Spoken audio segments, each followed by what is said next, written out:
بالرادية التونسية. كمية كثيرة وعديدة اللقاءات التي جمعت بين الترجي والوداد، فريقان استحق تواجد في نهائي الشامبيونز ليج، حامل لقب 2017 الوداد الرياضي، وحامل لقب النسخة الماضية 2018 نادي الترجي الرياضي التونسي.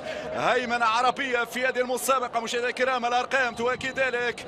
وحوار الوداد الرياضي والترجي يتكرر مرة أخرى في صيف 2019 مشاهدينا الكرام. الفصل الأول سيبدأ حواره هنا في المجمع الرياضي الأمير مولاي عبد الله.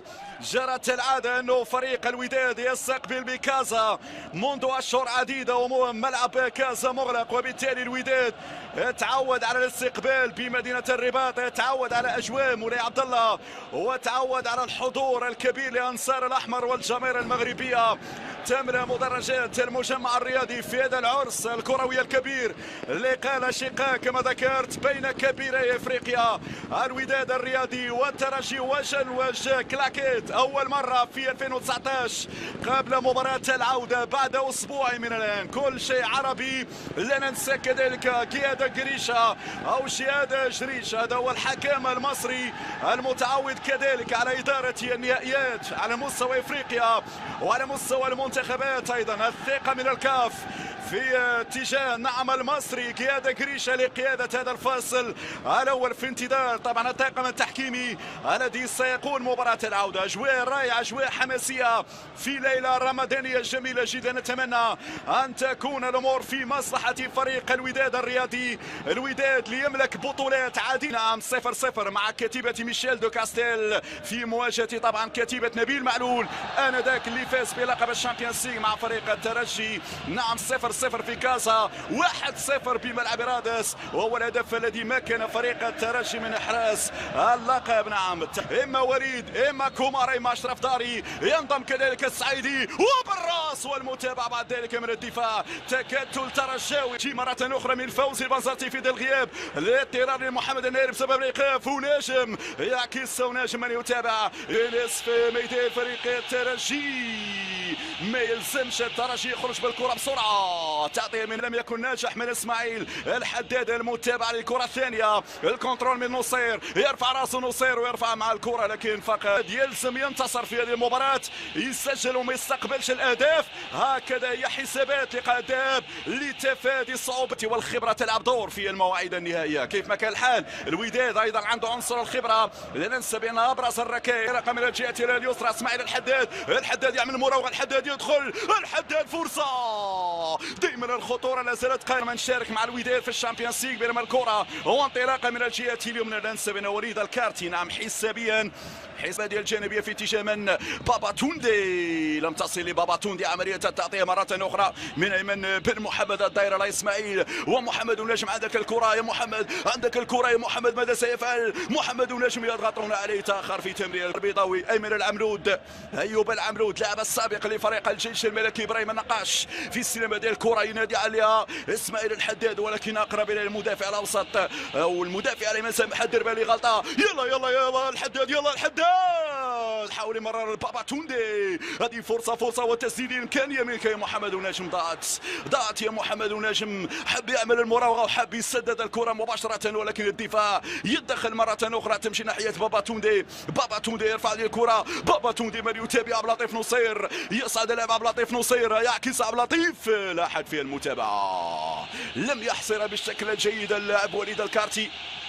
فوزي البنزرتي الذي يلعب بالأربعة 2-3-1 مشاهدينا الكرام. عبد اللطيف نصير كدائرين الايمن، ايوب العمرود على الجهه اليسرى، المحور ابراهيم كومارا واشرف داري، الارتكاز صلاح الدين السعيدي وابراهيم النقاش، القياده الهجوميه على مستوى التنسيق والربط وليد الكارتي على الاطراف، محمد ونجم واسماعيل الحداد، ثم ميشيل باباتوندي كراس حربه. ولو ان ميشيل باباتوندي بروفايل ميشيل باباتوندي ليس بمهاجم صريح، ليس بمهاجم كلاسيكي، هكذا كانت الصوره منذ زمان. الوداد تلعب بميشيل باباتوندي في البداية في وسط الميدان، ولكن للضرورة اليوم الضرورة تستدعي إقحام اللاعب ميشيل باباتوندي كرأس حربة في ظل غياب مهاجم صريح يا فوزي بنزرتي. هذه معضلة فوزي منذ زمن بعيد، رأس حربة بإمكانه يترجم الفرص بالنسبة للوداد. الوداد لاحظوا حتى في النسخة الماضية عانى كثيرا في اللمسة الأخيرة. الوداد يعمل شغل كبير في التنسيق الهجومي وفي خلق الفرص، ولكن المشكل ترجمة الفرص، وهذا يمكن عامل من العوامل اللي خرج الوداد من حسابات الشامبيونز ليج في النسخة الماضية، ولم يستطع إكمال المسيرة بعد ما خرج على يد الوفاق سطيف في الدور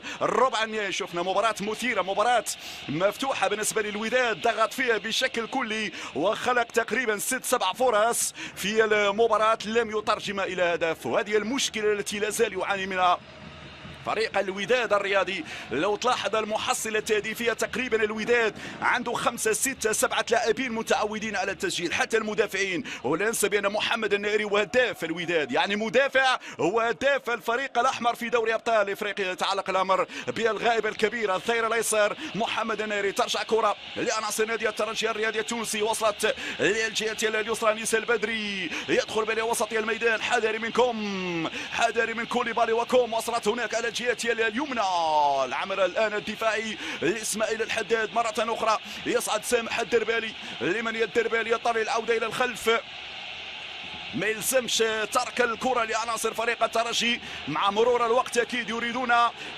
تدبير المباراة بشكل هادئ وبدون أخطاء، لأنه هذا هو الشيء الذي يسعى إليه فريق الترجي، أن يكون قليل الأخطاء في هذه المباراة، لأنه من الأخطاء ممكن تجي الفرص وممكن تجي الأهداف. يضغط لاعب إبراهيم النقاش، غياب النقاش في بعض مباريات الدوري المغربي كان عنده تأثير، وشفنا الأخطاء الدفاعية لفريق الوداد في ظل الغياب لإبراهيم النقاش على مستوى افتكاكي الكرات. خبرة النقاش ودور النقاش يبقى مهم جدا في وسط الميدان. قطع الكرات ناجح فيه ابراهيم النقاش. لو تشوف المباريات السابقه اللي لعب ابراهيم كان مميز جدا، خاصه في مباريات دوري المجموعات وحتى في مباراه الهرويه وكذلك مباراه النصف النهائي امام الماميلودي ساندانس. معز بن شريفيه، الحكم هل سيوجه له الانذار في هذه اللحظات؟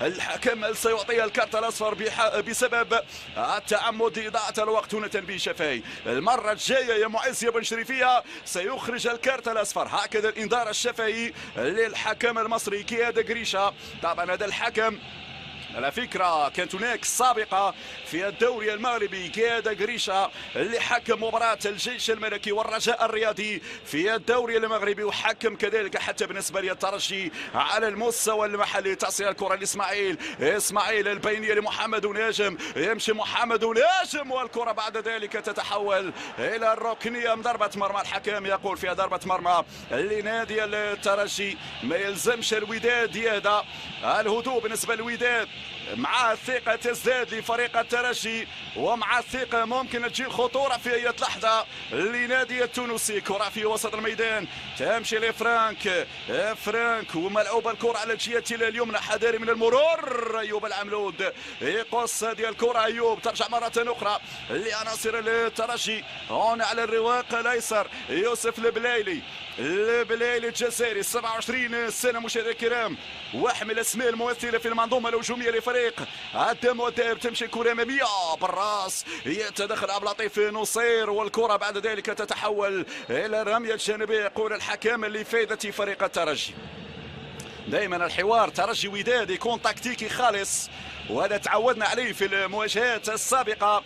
نتذكر 4 مباريات في 2011، مباراتين في دوري المجموعات انتهت بنتيجة التعادل، وكذلك النهائي 0-0 في كازا، 1-0 في رادس. حذاري من الخطأ، حذاري من الخطأ وحذاري من الخطورة تجي هناك. يلا دورك يا أيوب يا العملود، دورك ما يمرش يا أيوب، ما يمرش يا أيوب، ما يمرش يا أيوب. يساند إبراهيم النقاش، لازم المساندة لأيوب العملود، لازم المساندة تجي منك يا إبراهيم يا النقاش. وسط الكرة الجهة اليمنى والعرضية بعد ذلك إلى الركنية. أول ركنية لفائدة الترجي. بدأ يدخل في جو المباريات الترجي، بدأ يتقدم أكثر فريق الترجي، يتحصل على الركنية بعد مرور ربع ساعة على انطلاق المباراة. دائما 0-0 في حوار الذهاب هنا في مدينة الرباط. إذا ستلعب الركنية لفائدة فريق الترجي. يجب طبعا اخذ الحيطه والحذر، المراقبه ضروريه لكل عناصر الفريق التونسي في هذه الاثناء. طبعا الكرات الثابته اللي يلعب عليها كثيرا فريق الترجي، وهذا كان واضح حتى في المباريات السابقه في لمسه يد. نعم لمسه يد والضربه حره لفائده الوداد. احمد الرضا التاغناوتي يستعد للتنفيذ. احمد الرضا التاغناوتي طبعا يعتبر خامس